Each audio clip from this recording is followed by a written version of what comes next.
So, good day, everyone. Hello. I'm happy to be here. I might be a little bit not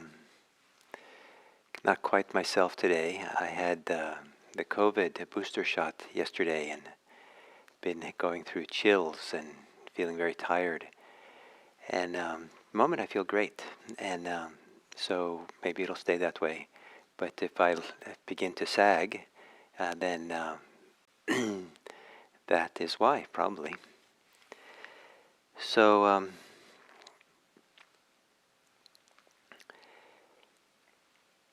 The topic for today is, some people have said, is the crown jewels of Buddhism. It is a list called, usually called the 7 factors of awakening. The word for factors can also mean limb, and occasionally you see 7 limbs of awakening.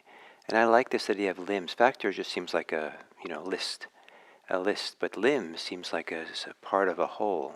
It's like a body. And and it a little bit more associates it to me to our own body, our lived experience. And the 7 factors of awakening are not abstractions, but they are lived experiences that maybe you can understand them to be what happens when you get in the groove of meditation, groove of mindfulness, of the practice. That you're just learning to ride a bike and it's awkward and difficult, but at some point you can jump on your bike and maybe you're going for a long distance and you get in the groove and it just feels like you're just kind of moving along just in a really wonderful way. Or many other things we do once we master them in the groove, it's just a delight to be absorbed in doing the activity. So these 7 limbs of awakening are things that begin to arise when the hindrances abate and the distractions abate and the attachments abate, and we get into the groove of mindfulness. So what I'd like to do for this sitting is a little bit of a guided tour or guided meditation on the 7 factors of awakening.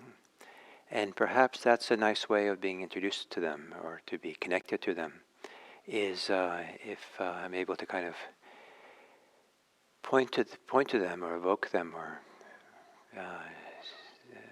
give you a sense in your own experience how they work, how they are.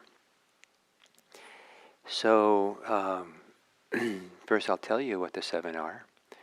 They are mindfulness, investigation. Usually next one is energy. I'd like to today call it strength. And then joy, tranquility, and concentration, samadhi, and equanimity. And we'll go through these again, so you don't have to memorize them right now. So, assuming a meditation posture, that you can gently close your eyes.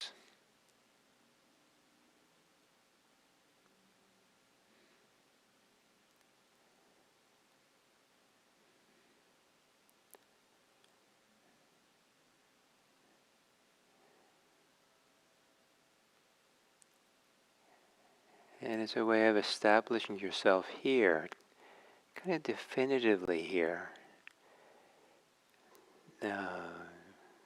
Taking a few long, slow, deep breaths, 3/4 full. Big enough breaths so that it becomes a predominant thing you're focusing on. Take some intentionality. Long exhale so that you take some attention to this to do it. And begins this turning from the distracted mind to being present.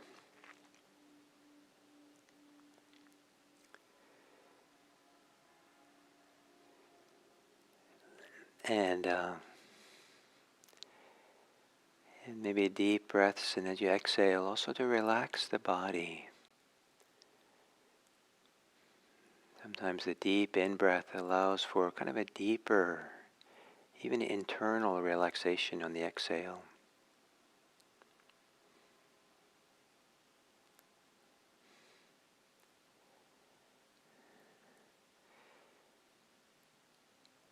then letting your breathing return to normal.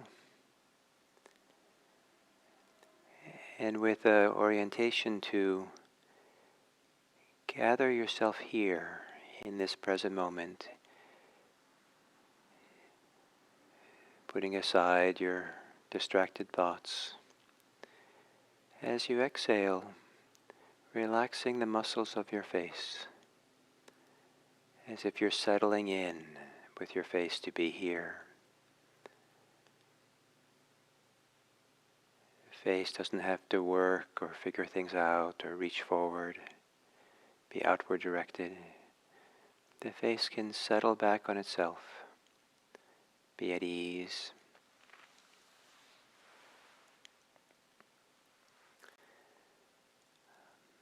On the exhale, to soften the shoulders. Let go, relax.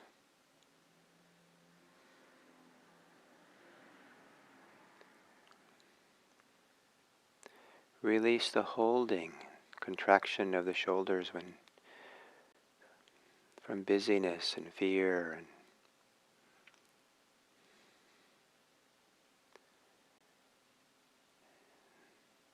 And on the exhale, softening the belly.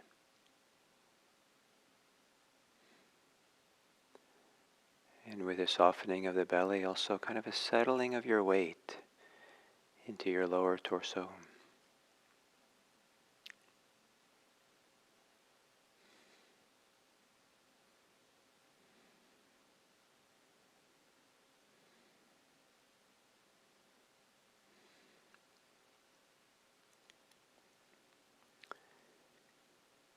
And then to settle in now on the experience of the body breathing.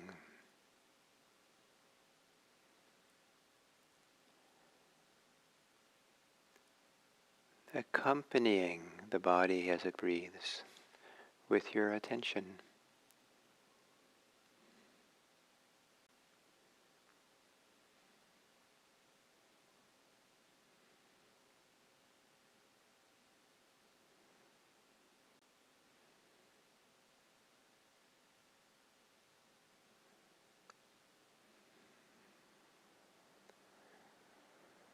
The first factor of awakening is mindfulness, awareness. And you might say, use the word here, H-E-R-E. Awareness is here, nowhere else.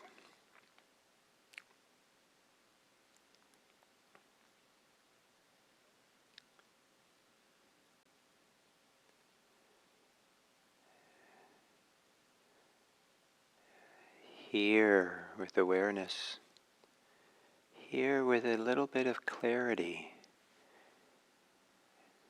present, attentive to your experience, here and now, breathing.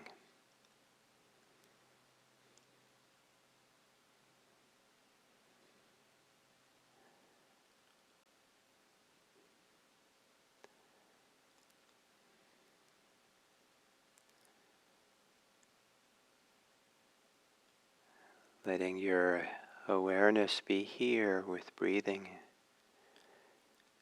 Awareness accompanies breath, is a companion for the body breathing.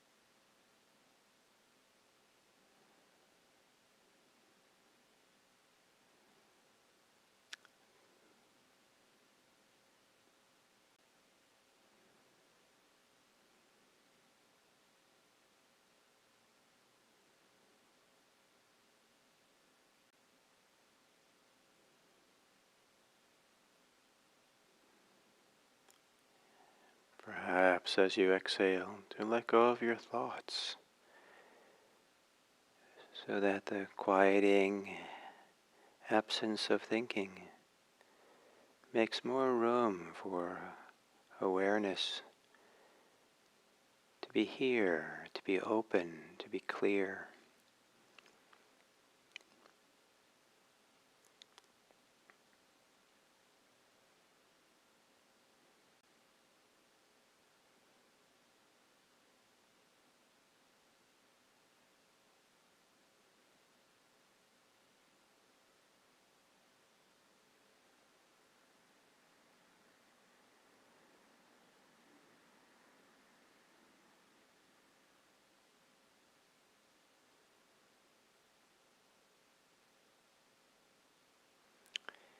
The second factor of investigation is investigation. Second factor of awakening is investigation.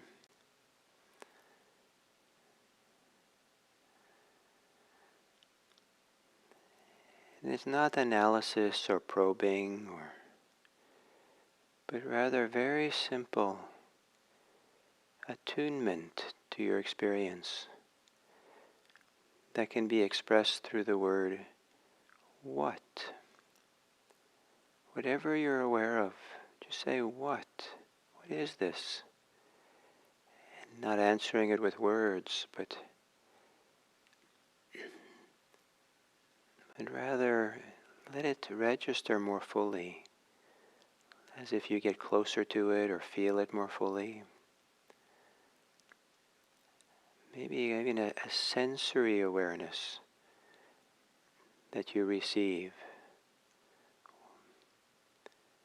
So there's more clarity, distinction of what's here. With the question what, it's as if you get closer to the experience. Like putting a hand on a piece of wood, and then you can feel it more carefully.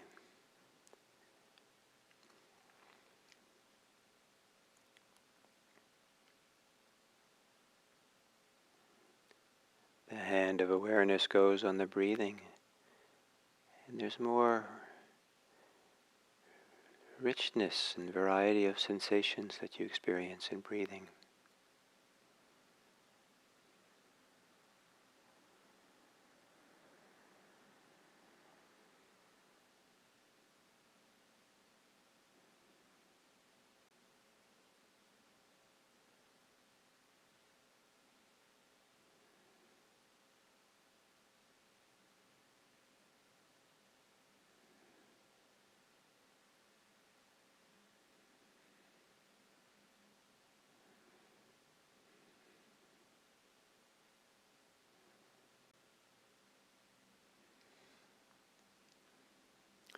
The next factor of awakening is strength. Can you call upon a gentle strength so you inhabit in a strong way the simplicity of being here and present? Maybe a kind of inner strength in your body. Not the same as muscular strength, but maybe a kind of strength of gentle determination. Yes, here. Engaged. Strength that supports awareness.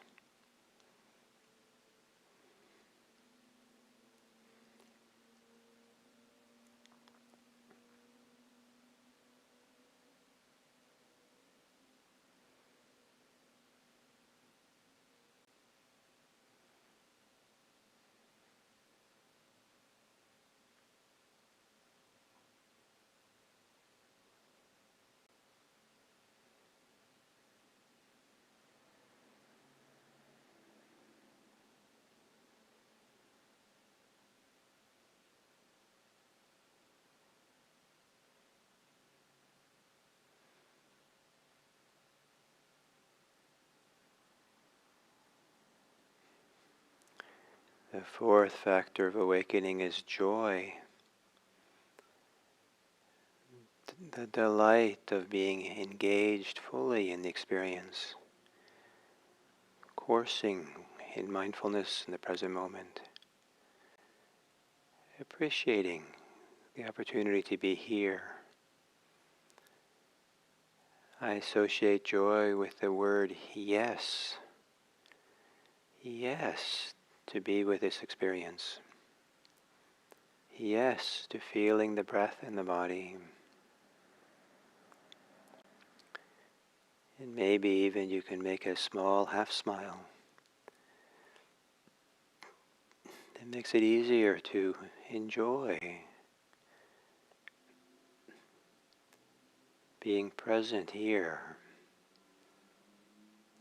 with breathing.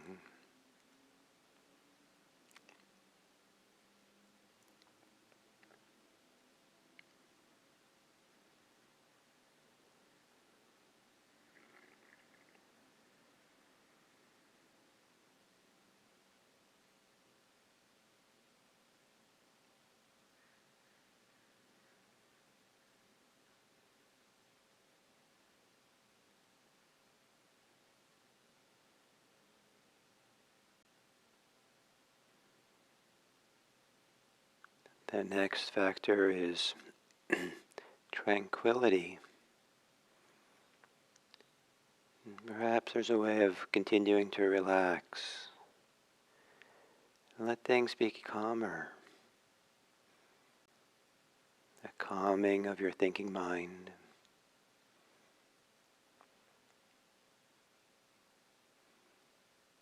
A deeper relaxation of the body.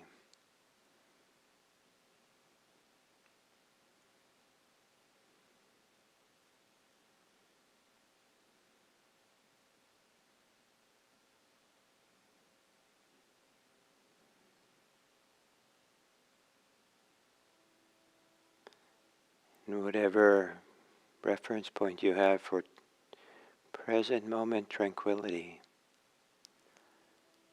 maybe that can be a magnet for awareness in the present moment.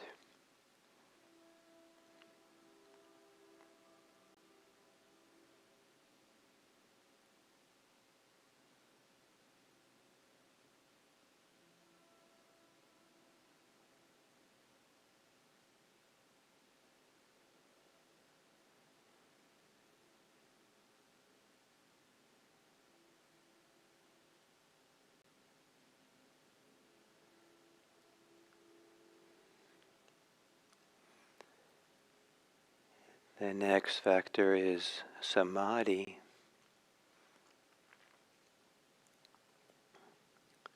I think of it, I associate this with the word steady. To steady oneself here and now.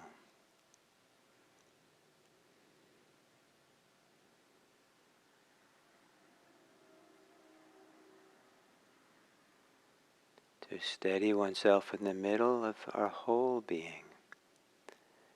So all of us is here, supporting present moment awareness. Awareness that flows or radiates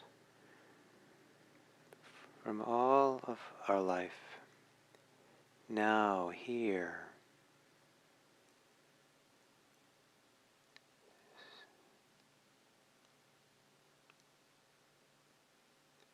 Steadying oneself on the breathing.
And the last factor of awakening is equanimity.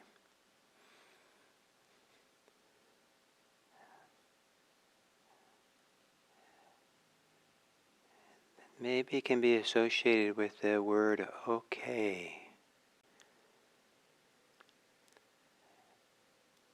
Not being in conflict with anything or troubled by anything. Just, it's okay.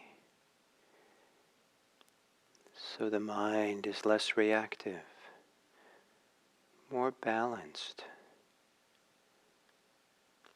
To be here with the breathing in your body, strong, centered.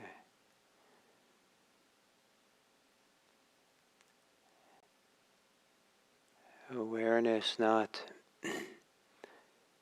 pushed around or caught up in what is happening, but staying balanced, equanimous, non-reactive. It's okay.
And then I'll name each of the 7 factors of awakening. As you listen to them, can you find a reference inside of yourself for each? Through a memory or place in your body or some feeling of each and within. And see them as a kind of strength that support you to be balanced and attentive, grounded in the middle of all the difficulties of life.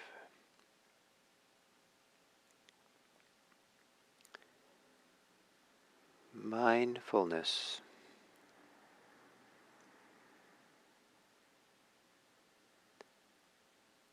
Investigation.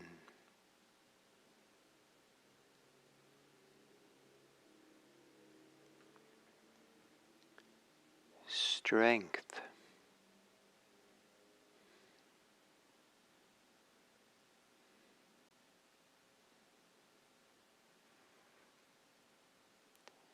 joy,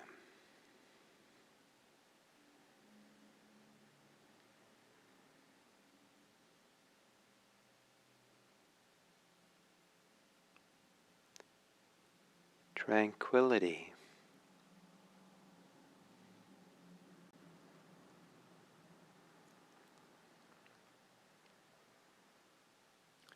concentration,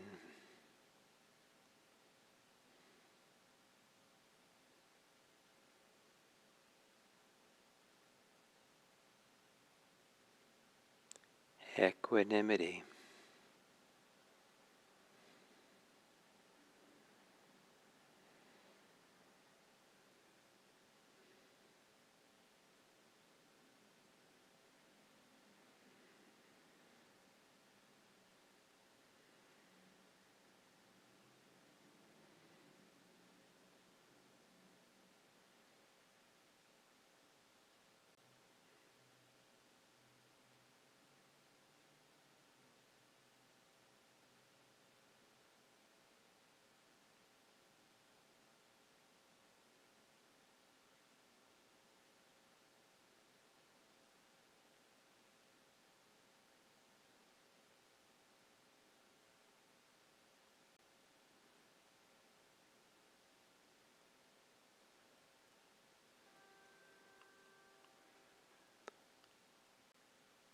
and then as we come to the end of this sitting, perhaps consider that each of these 7 limbs of awakening are a support for gazing upon the world kindly, compassionately. They're a way of being available in a helpful way for others.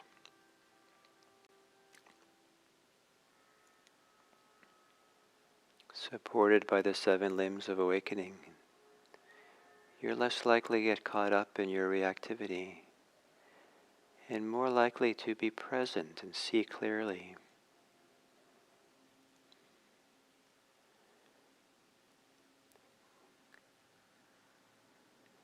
Respond to the world with something from a place of wholesomeness, goodness.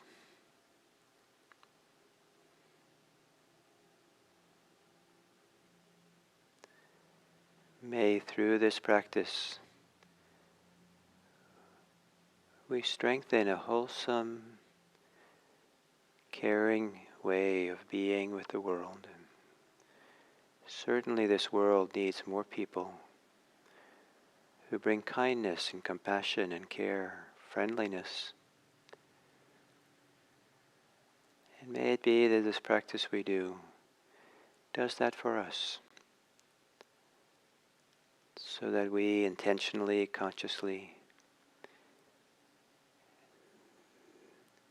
are attentive to making this world a better place for others. May all beings be happy. May all beings be safe.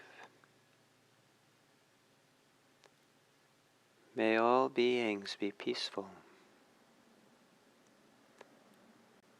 And may all beings everywhere be free.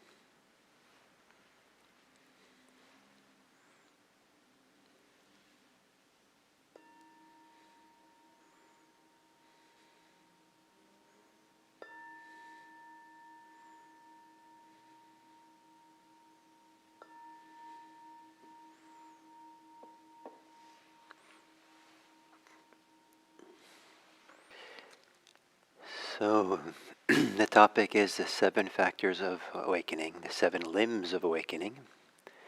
And as I said earlier, I like the expression limbs of awakening, because it connects it to our lived body. It's something that's embodied. These seven factors, the word seems to just imply a list. And and these are 7 qualities or 7 states of being that get activated in a very nice way as we get into the groove, into the flow of meditation practice, it's kind of like the reward of meditation when you're really kind of able to put aside distractions and really get focused on just being here in the present moment, steady, continuous, kind of in the flow of the present. In the ancient texts, they contrast them or pair it up with the five hindrances. And the five as being opposites and have a very opposite effect on us. And the task is to put the five hindrances to sleep or let go of them and awaken the seven factors of awakening. The five hindrances, what we talked about Monday, are said to be forces of forces that obscure wisdom, that obscure a clear vision of what's happening. It kind of is blinding to our clarity and our wisdom and our good understanding. Whereas the seven factors of awakening are the opposite. They bring forth clarity, with clarity of vision, clarity of wisdom, and a kind of aliveness. And the hindrances are kind of deadening in a certain way. And so where practice is going from the world of the being caught up in the hindrances to the world of coursing in the seven factors of awakening. And so as the practice proceeds, then at some point they wake up, and then it's good to recognize them, and the recognition of them is meant to kind of support them to grow even more. And they're a little bit like a cheerleader that kind of cheering you on. This is really good. You're on track. So the way I presented it, this fourth foundation of mindfulness, the first three exercises are progressive coming to terms with, letting go of, settling down, coarser to more refined or deeper forms of attachment and preoccupation. And so the practice has a lot to do is to see the preoccupations, the hindrances, the attachments, the entanglements we have. So we're no longer entangled, no longer caught in them, but we begin waking up and become free of them. As that freedom begins to unfold and we're no longer caught in these things, then these seven factors awakening are what begin to show up.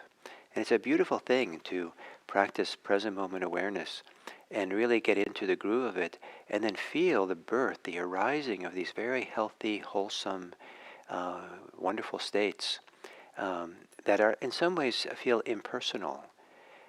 Attachments and entanglements and identifications and the hindrances have a kind of very strong stickiness that kind of where we get caught up in our egoistic ideas, our sense of self and agency in a certain way. But the seven factor awakening, even though our practice is what brings them about, it feels that they're definitely arising from within ourselves, but they have this beautiful quality of having this naturalness to them. And almost like this is what happens when I get out of my way and not be so focused on me, myself, and mine. And it's quite encouraging to feel these healthy states bubbling up, coursing through us. It's very encouraging. It's very encouraging for appreciating kind of a positive disposition towards life and what's possible. It's just a feeling of health. In fact, in the ancient world sometimes, it was really clear the seven factors of awakening were considered a kind of medicine. And when the Buddha was sick, he asked, for example, a monk to recite these seven factors of awakening, maybe like a guided meditation, in order to kind of help arouse him or help heal him from his sickness. And sometimes the Buddha went to see a sick monastic, and he would recite the seven factors of awakening. This is for people who know, who are familiar with them, who are coursing in them. It's a regular part of their lives, so that when they're named, they kind of come alive. This good energy comes up, and it's kind of considered a healing energy. I've had them coursing through me, and the best language I had was I felt like there was healing fluid kind of coursing through all my veins and throughout my nerves, and just a sense of healingness that comes with the seven factors awakening was remarkable. And so these are mindfulness, investigation, energy or strength, joy, tranquility, concentration, and equanimity. And sometimes they are presented as being a progression. As mindfulness gets stronger, then at some point we get the clarity that the investigation is. We see more clearly what's here. As we see more clearly, it's just easier to have evoked a kind of good sense of strength and energy and enthusiasm for the practice. And so we engage more fully, and it's like a second nature to like, oh yes, let's do this. And then as we do that, then joy arises. At some point, joy is felt great, but just when we're settled in the joy, sometimes something can settle and relax, and tranquility sets in. And the joy becomes more of a happiness than joy. And then with that kind of well-being and tranquility, that's the ideal conditions in which for concentration to arise. It's hard to get concentrated if you do it from just an ordinary street state that you're walking around and preoccupied and have the idea that you're supposed to have a laser focus and really work hard at getting concentrated. It's a lot easier if one prepares the ground for concentration. And the first 5 factors of awakening are part of this preparation that allows us to kind of get unified and stable and rooted here. And then and then there's equanimity, and equanimity can seem kind of boring or just uninteresting, but it's a really pristine, kind of like an emotional state. It feels so clean and good and peaceful, and it's like one of the most pinnacle of like fantastic emotional states that you can feel. That's equanimity. And here the mind is so balanced, so non-reactive, but with this beautiful sense of cleanliness and clarity and openness, and it's kind of so the mind is not going to react to anything anymore. It's just there, and a feeling of strength, and so these 7 factors of awakening can appear in little hints of it at first. And it's helpful to recognize it. Oh, this is it. This is it. And probably some of you have them arising in everyday life as well. Maybe some of you really, some ordinary activities of life that you really get focused and enjoy doing. You can recognize the 7 factors. Some of the 7 factors are present. Like even cooking. To really get into cooking and let the world drop away and really have this sense of presence and this attentiveness of investigation where you really attending to the food and, this, tracking it carefully and knowing how much more seasoning to put in or how long it needs to cook or turn down the flames or all kinds of things. And there can be a delight and there can be a sense of joy and there can be, everything gets kind of tranquil, our cares of the world fall away, and it can be peaceful to just kind of go around cooking. And maybe some equanimity. Maybe the sense of well-being is good enough that if you suddenly get a phone call that's a little bit difficult, you're in a state of mind where it's easier to take that in calmly because there's a calm state, the equanimous state. So to begin recognizing these 7 factors in ordinary life, they come up, and appreciating them and making room for them and not overlooking them, not dismissing them or thinking they're unimportant. They're very important for this practice. And allow them, avail yourself of them more often. Get familiar with them. And when there are times when they're there, appreciate them. Riding a bicycle if you're a bicycle rider, or going for a hike, or sometimes reading a great novel can bring up some of these feelings, whatever it might be. And the wonderful alchemy of this meditation practice or mindfulness practice is that mindfulness of the hindrances, mindfulness of attachment, decreases the attachments. Mindfulness of what's wholesome increases what's wholesome. So it's a wonderful balance. mindfulness of what's unwholesome, unhelpful in our psychological states, gives us a little freedom and distance from it. And that freedom and distance takes some of the juice and investment we put into it. As we bring this kind of open awareness, clarity, to really see the seven factors of awakening, the seven factor awakening, they thrive in receptivity, openness, relaxation, non-entanglement. And so they grow. And it's a wonderful kind of thing that works this way. So may you become familiar with the seven factors of awakening. May they be a part of your life. May you enjoy them.